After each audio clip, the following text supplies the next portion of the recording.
تعالى ونفعنا به وبعلومه في الدارين آمين.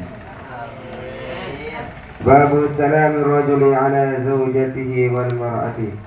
Ini satu bab menjelaskan disunahkan suami salam terhadap istrinya dan para wanita, min maharimihi dan mahram-mahramnya, wa ala ajnabiyatin dan atas perempuan yang boleh dinikahi, wa ajnabiyatin la yakhaful fitnah dan perempuan yang tidak takut akan fitnah, bihinna wa salamihinna bihadha syarti, dengan mereka dan salam mereka dengan syarat ini.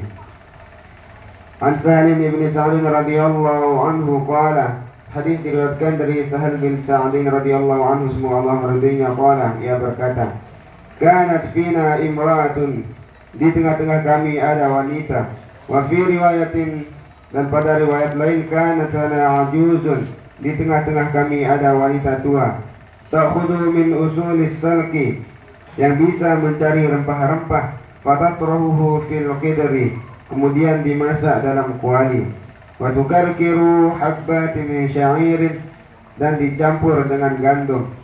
Fa idza shallaina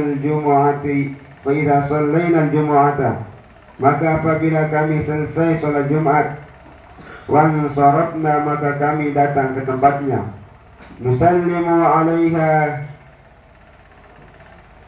dan memberi salam kepadanya, fatuqaddimuhu ilaina, kemudian ia menghidangkan masakan itu kepada kami.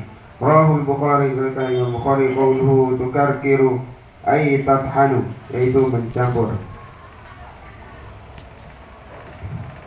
Hadis ini mengandung sebuah cerita, yaitu yang menceritakan tentang ketika para sahabat kumpul dan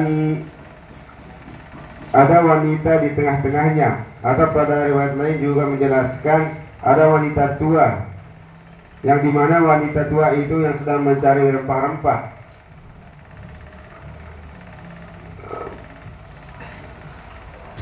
Kemudian ia memasukkan rempah-rempah tersebut ke dalam kuali yang dicampur dengan gandum. Lalu para sahabat pergi untuk sholat Jumat. Kemudian para sahabat sepulang dari sholat Jumat, mereka datang ke tempat wanita tersebut, wanita tadi, lalu mengucapkan salam kepada si perempuan tersebut itu. Lalu perempuan itu menghidangkan makanan yang ia buat tadi.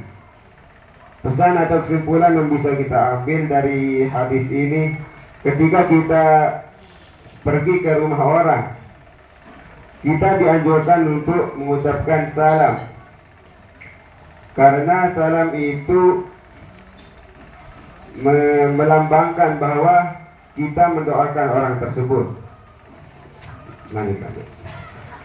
Wa Ummi Hanifah binti Abi Thalib, dan dari Ummi Hanifah binti Abi Thalib radhiyallahu anha, semoga Allah meridainya, qalat, dia berkata, Ataitun Nabi sallallahu alaihi wasallam, aku mendatangi Nabi sallallahu alaihi wasallam yaumal fathi, pada saat penaklukan kota Mekah, wa huwa yaktasilu, di mana waktu itu beliau sedang mandi, wa Fatimatu tastaruhu bi thawbin, dengan ditutupi kain oleh Fatimah.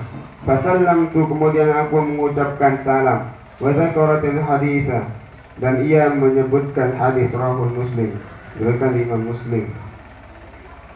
Melalui hadis ini kita dapat mengambil pelajaran bahwasanya ketika kita dalam keadaan qada hajat, semisal mandi, kencing atau BAB, kemudian ada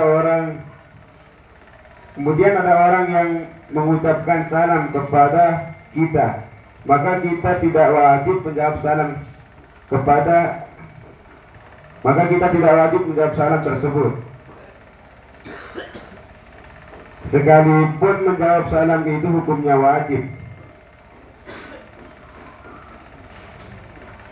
tapi karena konteks yang ini berbeda, bahkan di sana bisa sampai tidak diperbolehkan.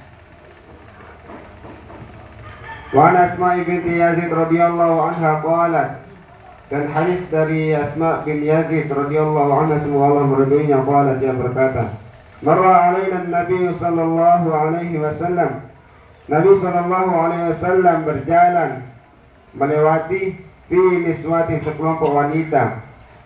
Fasallama alaina, kemudian beliau mengucap salam kepada mereka. Rawahu Abu Dawud. Alaina kenapa mereka pas kami? Fasallama alaina, kemudian beliau mengucap salam kepada kami.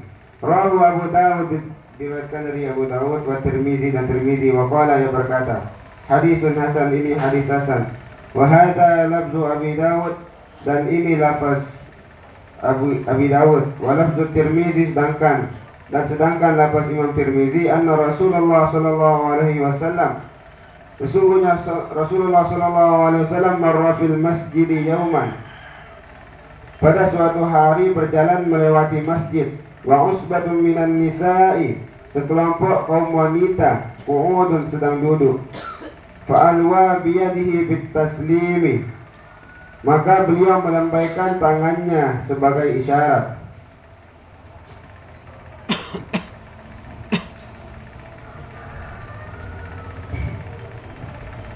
Di hadis ini bisa kita simpulkan bahwa ketika kita bertemu dengan seorang, mau itu perempuan atau laki-laki, kita dianjurkan untuk memberikan salam seperti yang dicontohkan oleh Rasul Shallallahu Alaihi Wasallam. Ketika beliau lewat di depan para wanita, di depan para sekelompok perempuan, beliau mengucapkan salam sambil melambaikan tangannya.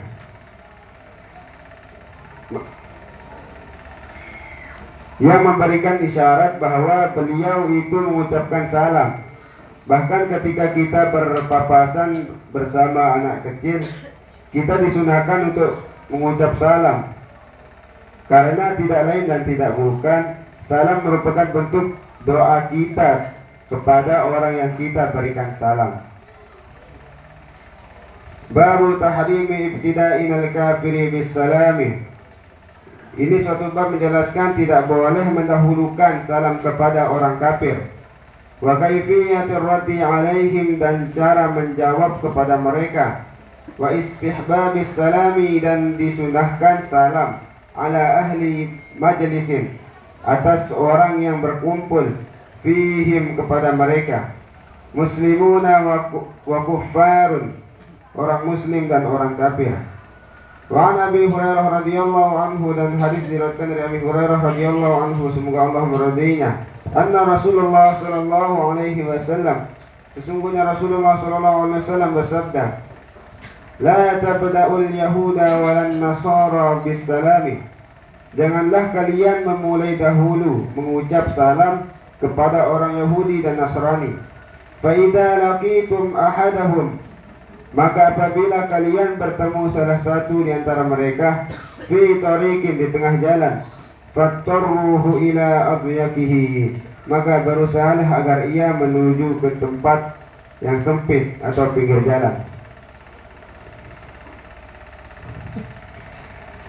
Pada hadis yang pertama di bab tentang tidak boleh menjawab salam pada orang kafir, di sini dijelaskan bahwa Rasul Shallallahu Alaihi Wasallam pernah bersabda, kita tidak boleh mendahulukan salam kepada orang Yahudi dan Nasrani. Tetapi jikalau kita bertemu dengan salah satu di antara mereka, kita disuruh untuk menuju tempat yang sempit. Kenapa seperti itu? Karena itu yang diajarkan oleh Rasulullah SAW. Aman. Wa an Anas radhiyallahu anhu qala, dan dari Anas radhiyallahu anhu semoga Allah meridainya, qala, dia berkata, qala Rasulullah sallallahu alaihi wasallam, telah bersabda Rasulullah sallallahu alaihi wasallam, idza sallama alaikum ahlul kitab, apabila ahli kitab mengucapkan salam kepada kalian, faqulu, maka jawablah dengan wa'alaikum. Muttafaqun alaihi, di Bukhari Muslim.